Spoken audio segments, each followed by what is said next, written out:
Hey there, you're watching Bare Knuckle Binder. Welcome to the channel. Finally getting back to this one. I'm really excited about this one. This is that truck. So in case you're new to the channel or just a catch up, this is a 1935 International Harvester C-1. It's a half-ton pickup. Now it's a 35. It was titled as a 36. It was pretty common back in the day. Vehicles were typically titled when they were sold versus when they were built. So I call it a 35, it's titled as a 36, but technically as far as what we're gonna get into with fixing it up and how it's built, it's a 35. Along the lines of a catch-up, this truck was gifted to me last year from another local IH guy, and this thing's just beyond a dream come true for me. However, it's been a minute since I've done anything to the truck, and part of it is how the last 12 months of my life have been pretty crazy.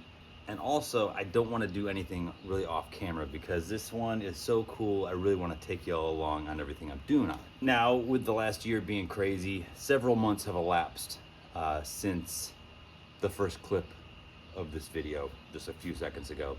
I did just put these, the original spoke rims with period correct tires. They're actually old tires from probably the 50s. I put those on a few weeks ago, but honestly, the part where I'm winching it into the garage, that was actually early this spring, and it is November 1st now. As many of you know, Jess and I got some property, so we're moving all our stuff out there. This house, though, in Kyle, Texas, we've kept this as an Airbnb and just locked off the garage because I have a ton of parts in here. And this truck. So this is the last remaining Texas truck that has to migrate out to the new property. And actually the two trucks from Wisconsin have to get there too, but that's a whole different story. But this is the last Texas truck that I have that needs to make it out to our new place. However, this truck needs some work before I feel safe moving it, and we're gonna get into that. Now, this truck is such a dream come true for me. The fact that I'm sitting here with this just blows my mind. Even though I've rescued and maintained some amazing old international trucks, something like a pre-war international, something like this, I just never even really thought that I'd be lucky enough to be a caretaker of one. So I'm super stoked about this. However, before I get too far afield into ethereal ramblings about this, let's get real and talk about all the stuff that I'm up against with this thing. Because this truck, as cool as it is, it basically needs everything. Almost everything's been moved out of this garage as far as tools and workbenches and everything. And basically all that's left is this truck and clutter. So anyway, the first thing I'm up against with this truck is cab wood. Now the cabs on these trucks were basically a skeleton of wood and skin of sheet metal. So on this truck, almost all the wood has rotted out of it to the point that I can't even make patterns out of it. It's just gone. Luckily, blueprints exist. Just a refresher of what she looks like. It's pretty rough, right? Got one piece remaining here.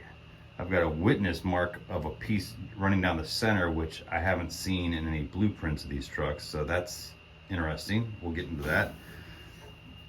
The seat frame is mostly intact. Part of one cab sill is over there remaining. And it looks like, I believe this is the hard to find under the seat toolbox, this pan here. But we'll get into all of this. But all of this, the floorboards are all wood, the cab sills are wood. All of this is supposed to be a big frame of wood. See, there's supposed to be wood here, wood all the way around here. So that's something. Now the doors, this is a 35. On a 36, the doors go to steel doors. And this one is a 35. And I've actually got the thing strapped together here. The doors are strapped shut because there's supposed to be an upright there, and the latch for the door latches into that wood. Now, this door is fairly complete. This door, driver's side door, all the wood is gone. And I've taken off the inside part of the door. It's here in the back. Some scraps of wood are up here on the roof of the cab.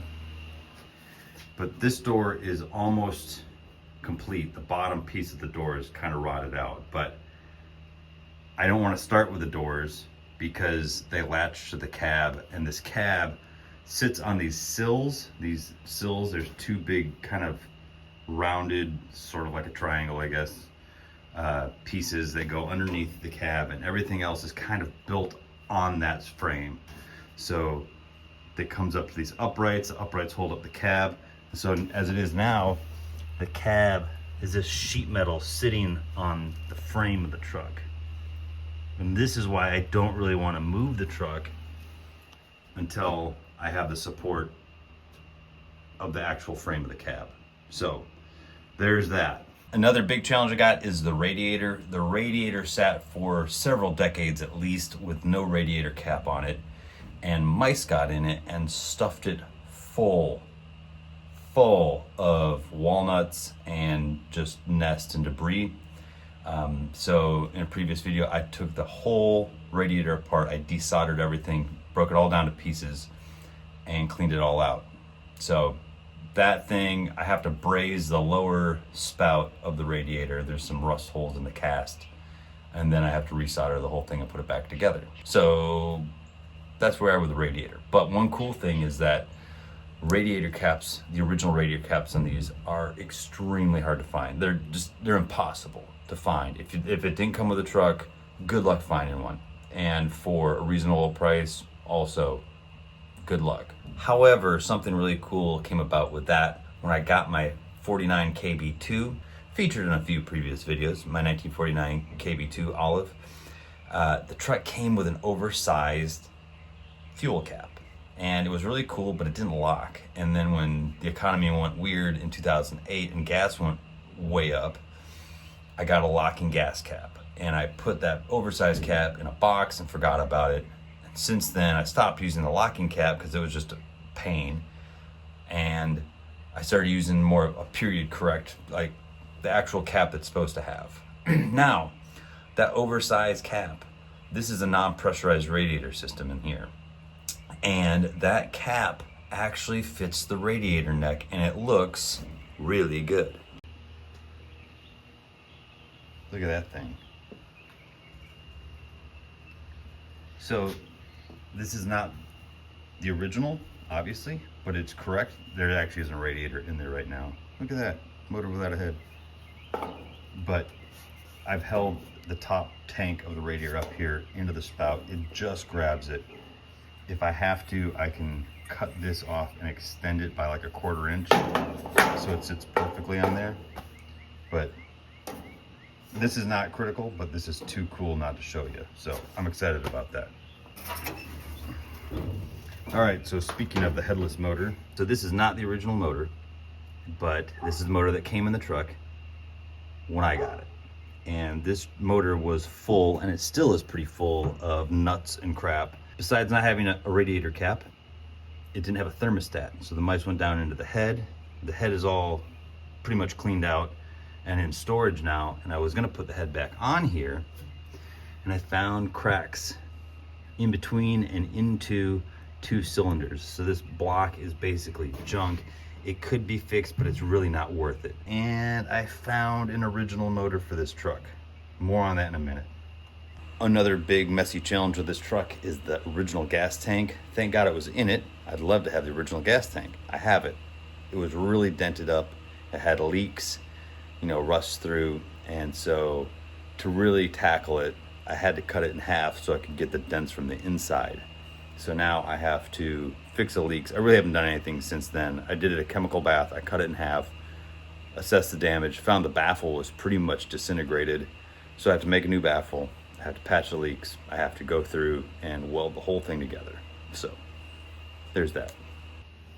All right, another thing I'm up against that makes moving this thing stressful is this windshield. The windshield, the bottom is falling off here, and the bottom you can see is just held in by these screws. There's one on the other side right there. And so this may be the original pane of glass, which would be cool, but you can see here it is falling down in the frame. So I've got to redo the window frame. Now the window frame has some stuff that holds it together, and they're missing on this one. I've got some stuff for that. And the stuff is right here. I've got 1.5 windshield frames. Now, I don't know if I'm going to be using this entire windshield frame. I might be able to save this top frame, but it does have these little inserts. You see the little, they look like lead almost. I'm not sure what they're made out of, but those little inserts. So there's 2 on this side. These are actually opposite sides.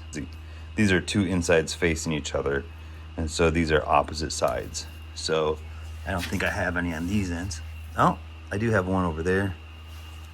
Missing that one. So you see that little bracket. I don't know if it's really like a garnish piece or what, but or this piece, it's got some rust through. That's why I'm thinking about using the other one. Otherwise, I'd have to, cut the ends off this. So basically, out of 2.5 windshield frames with 2 welders, all my cutoff wheels, every cuss word I know, we should be in good shape on that. All right, and so there's also the rest of it. And by the rest of it, I mean, this truck really does need everything. I have to check everything on this truck. It's not something where you just get it good enough and just start rolling it around.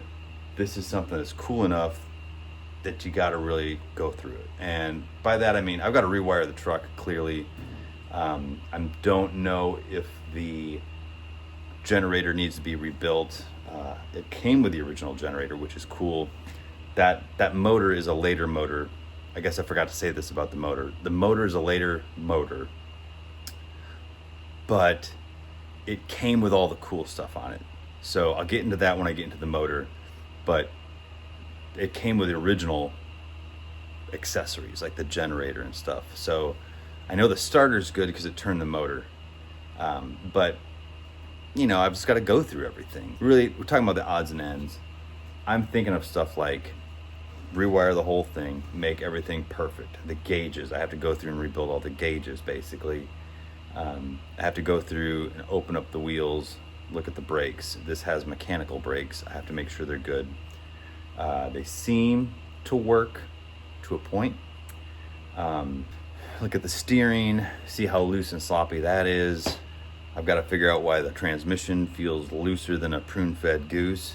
I've got to build a period correct seat. I've got to re-arch the springs. I've got to rebuild the fuel pump. There's no shortage of projects with this thing, but it's not necessarily really hard. It's just a matter of doing it. It's just work, so I have been doing some stuff. Really, let's get into that. I have been doing some stuff. Like any of my projects, when I can't be working on it, just like hands-on working on it, I'm still preparing for it. So I have found some cool stuff for this truck beyond just the windshield frame. So let's talk about that. This is pretty cool. Found this on eBay. Now, these are brake linings. New old stock. Here's the thing though. Like I said, this is a 35, titled as a 36, but built in 35, built like a 35. And in 35, they had mechanical brakes, at least for most of the year. Now 36, they switched to hydraulic brakes. And this says on here, 35 to 40. So half-ton front and rear for a C1, C5, D2, D2M, which is a Metro, D3, D5, D5M. And so this is where the C series variation could come back and bite me, because these could be hydraulic only brake shoes, and so they might not fit this. But I got them cheap enough so that if they don't fit, oh well, I'll gift them to somebody who has a C1 or any of those trucks with hydraulic brakes. They're cheap enough I can do that and keep, somebody else with brakes. But if they don't work, then I can just reline the brakes myself. I've done it before and worked great. So another thing I found a new old stock starter switch. Starter switch in this thing seems to be good, but found it cheap. Pretty cool. This one's huge to me. I found an original set of C-Series tilt ray lights. Now, tilt ray lights in the 30s, many auto manufacturers had specific models of tilt ray lights. And these are international specific tilt rays. And I found them separately, and they match the patina, everything. I'm totally stoked about them. So that's huge. So along with his, all right, so Oliver's a good dog. But anyway, along with his generosity in gifting me this truck, my buddy Tyler found an extra nose cone grill and hood in Kansas. And here's why that matters. This truck, it's dimpled up here, crushed in the surround here. The logo's all right, but then it comes down here and down here by the crank hole. This is where the crank goes in. This is a spot on these trucks that's very commonly messed up or missing. And this one, of course, is no exception. But the replacement, look at that. It's not perfect, but it's complete. It's in better shape. So, and look at that surround. It's in good shape. So I don't necessarily need the hood, but that grill, I'll take the actual grill out and carefully remove the surrounds and replace them in here. And so it'll be good to go. It's gonna look awesome. God, it's gonna look cool. Man. Oh, it's so cool. So now that I've shown you this stuff, I'm excited because it means I'm one step closer to bolting it on the truck. Another cool thing about that grill is that nose cone, the radiator is housed in it. It bolts inside that. So if you took that nose cone off, unless you took the time to take the radiator out of it, there's a radiator in there. And there's a radiator in that one. Unfortunately, it's really not in much better shape than the one I have, but I might be able to get some parts out of it. And it's also from a bigger truck. So if you're thinking ahead, like I've already thought about, the lower spout might be in better shape. It's actually in about the same shape, and it's bigger than this truck. Actually, that just reminded me of something I forgot to even talk about. Look at this. A lot of C-1 parts, but a lot of it's just, moving. There's some stuff accumulates in here. So my next project with this thing is to clean this all out. Right here, this is a Klaxon Awuga horn. That's the original horn, I think, that came with this. But that's a 6-volt Awuga horn my buddy Jay gave me for this truck. There's a gas tank buried in there. But here's what I want to talk about. This is the original. There's an elbow that comes off of the lower radiator spout. And this is the original. And it is rusted out really bad. And I went to a muffler shop and I said, this is what I got. Can you duplicate this piece of pipe for me? And they're like, oh yeah, no problem. And they made one that doesn't match up at all. However, my buddy Colin, Cornbinder Adventures on Instagram, he was at an auction and saw this in a pile of parts. And guess what? Perfect. So I have a replacement. It's correct for this. The heater hose outlet's just in a slightly different spot, but that doesn't matter. But yeah, thanks, Colin. That makes my life a lot easier. All right, so there's two things that are not in this garage for me to show you that are critical to this project moving forward, pun intended. It's the motor. I have a motor, and I have wood. I have the lumber necessary to complete this project. So with that said, I'm going to go through here and measure some stuff inside this cab as far as the wood is concerned. I'm going to grab a few pieces for reference, and I will see you out at the new place. All right, here's the shipping container that I've been, a lot of storage. It's not quite fully operational, but I'm definitely making a makeshift shop in here. Now, we're gonna get into this, but there's some of the lumber. There's some more down there. But this is a C-Series era 213, an HD 213. Now, I mentioned this before in earlier videos of this truck, but obviously those were like over a year ago. So just to kind of brush you up on it in case you're really not too familiar with international flatheads. The thing about the international flathead, it's all based on this motor right here. This is an HD 213. It was, the motor that's in the truck now is a Green Diamond, which is a GRD 214. The GRD 214 is a later version of this motor. And this is actually the first version, I believe, of this motor. Because when you flip it over, you can actually see the cylinders, whereas later versions is just flat on the outside, and that's all in a water jacket. But this motor was actually designed by Willis, and in 1933, Willis was in dire straits, as was most of the country with the Great Depression, and they had to sell off some stuff by order of a judge to stay solvent. And one of those things they sold was the design for this motor. And actually, International made a truck. They actually contracted Willis to build them a truck. So if you ever see like a 33 International D1, it's a very interesting truck because it's actually basically a Willis built International with a HD flathead in it. So the International Green Diamond series it's a different motor than this technically, but they use almost all the same parts. It's a later version of this. It's a refined version of this. So, but anyway, there's actually a later version of the HD flatheads that went into the later D series of the late 30s. So a D1 is not the same as like a D2 from like 37 to 39, 40-ish.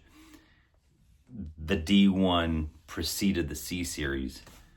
So it's a little confusing. But anyway, the later HD was much more reminiscent of the Green Diamonds, whereas they had the same amount of freeze plugs, all that. So this is by the casting codes, this is a 36. So it's the same as the title. Now this motor, actually, I got it dirt cheap on Facebook Marketplace. It happened to be in Western Pennsylvania, and a buddy of mine, Michael, the guy who organizes the Tough Enough meetups, like the Park and Hang every other Monday at Kind of Tropical in Austin. Super cool guy. He happened to be driving through there when he was picking up a body for a 32 Ford project that he's working on. So he had room in his truck. Picked this up for me, dropped it off. Now I've gone over this thing with mineral spirits, but this thing is so clean. It is so clean. On the inside, it's really incredibly clean. Apparently this was in a storage unit, and there were some other C-1 parts in there. So I have an extra dash, and I have some like bed racks, like some homemade bed racks for the pickup bed, but they don't fit mine because it's for the shorter wheelbase, of course. Anyway, so I got this thing on the motor stand, and I've gone through and I've been cleaning it up. I just took off. It was so clean, I figured I'd just run it. I mean, I don't imagine this truck is going to see more than 1,000 miles in a year, maybe 2,000 the first year, because I'll be excited to drive it. But so I went through, and I just wanted to see what condition the motor was in. I don't know, obviously, if it's cracked, but the head is still on it, and all the valves move. And so I decided to pull the bearing caps, and I checked all the bearings, and they all look really good. The connecting rods are 10 under. The main bearings are 20 under. And with an HD, unlike the later Green Diamond, they relied on shims on the bearings, whereas like the bearings wore, you'd remove a shim and tighten them up. So this motor doesn't have the shims left in it, so I think they just rebuilt it and went with it after they ground the crank. But I mean, that's just surmise on my part. There is a little bit of wear on cylinder number 1 connecting rod, but I mean, it's not, I've seen way worse. But for the most part, it looks great. I went through and I put assembly lube on all the bearings, you know, just so don't have a dry start. I went through the oil pump, took that off, cleaned it up, got the clearances a little tighter on it, so hopefully I'll get better oil pressure with it.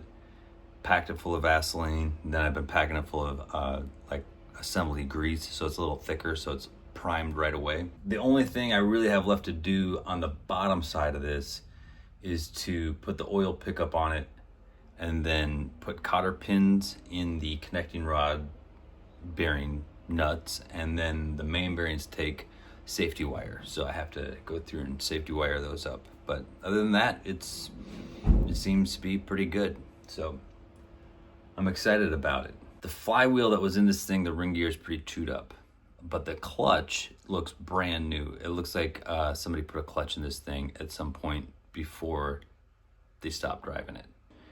And the clutch with the motor that's in the truck now is toasted. So got lucky with that, but hopefully the ring gear in that one's good. But we shall see when I get it apart. That's one thing I gotta do, is to get that guy out of there. So the only problem is I don't have my welder out here.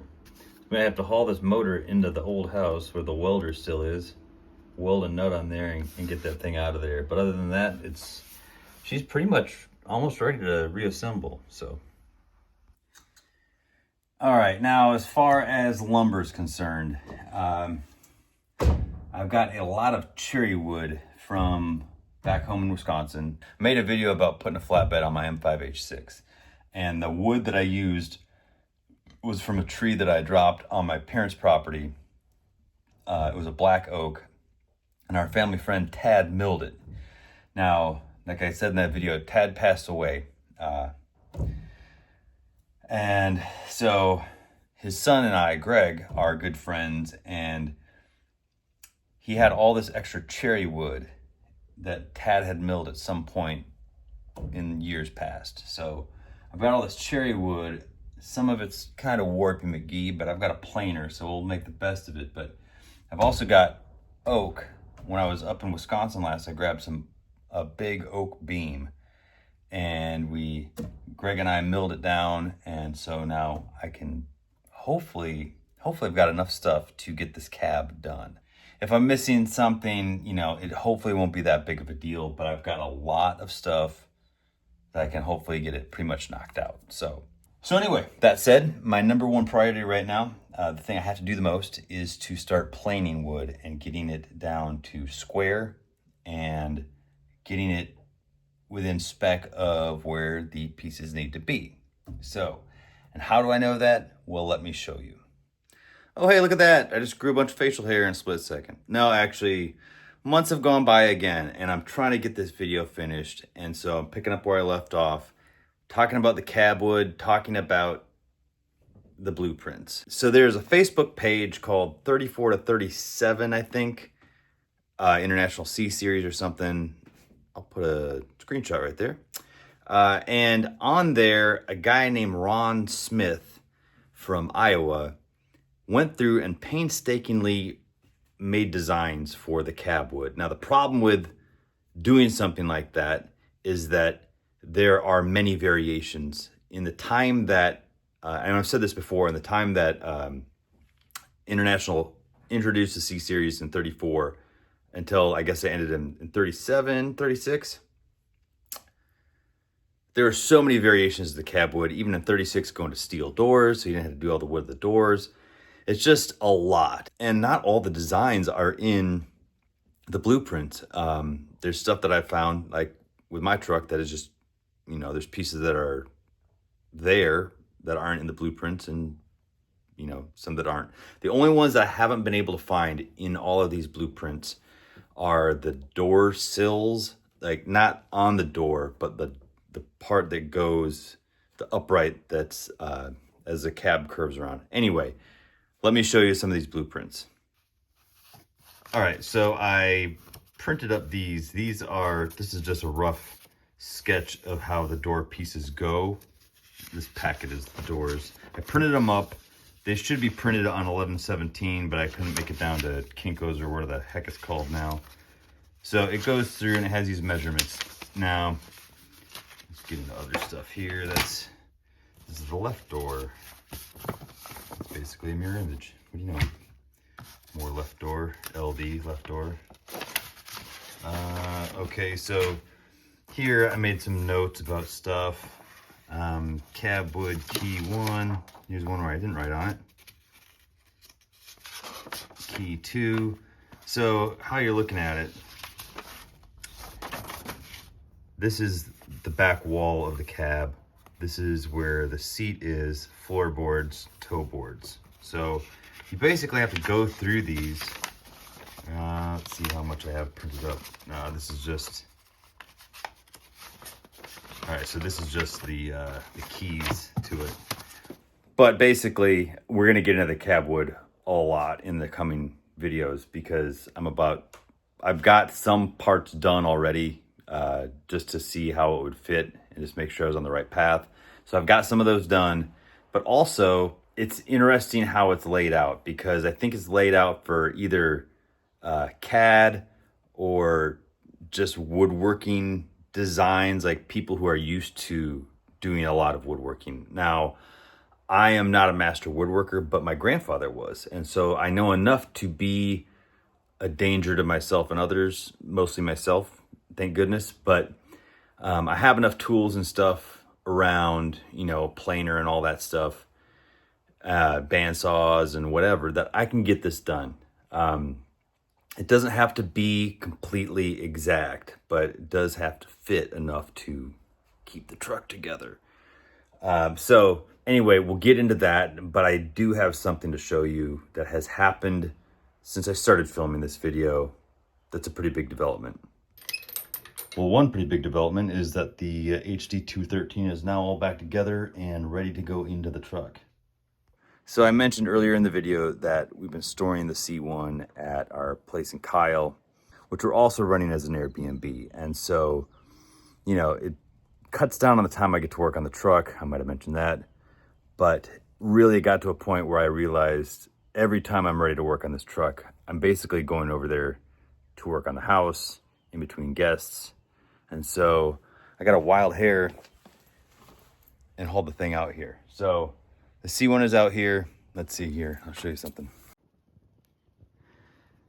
That is actually one of the first pieces of cab wood. It's probably 70% done. I have to drill a bunch of holes and make some grooves in it and stuff. But that is a cab sill, and those go along. I mean, you can see by this contour here, it goes along the cab. It takes two of those. God, I don't even want to talk about these license plates. But basically the whole cab structure is built on top of these cab sills. And so that's the first place to start. I did go through, and the light switch, which is right here, a few weeks back, I got tired of waiting on myself to make this video, and I went through and I cleaned up that switch and actually got it working. It was seized, so that's good. One thing I will say is awesome is that window right there is 90 years old, 91 years old, and it rolls up and down, which I find to be pretty fascinating.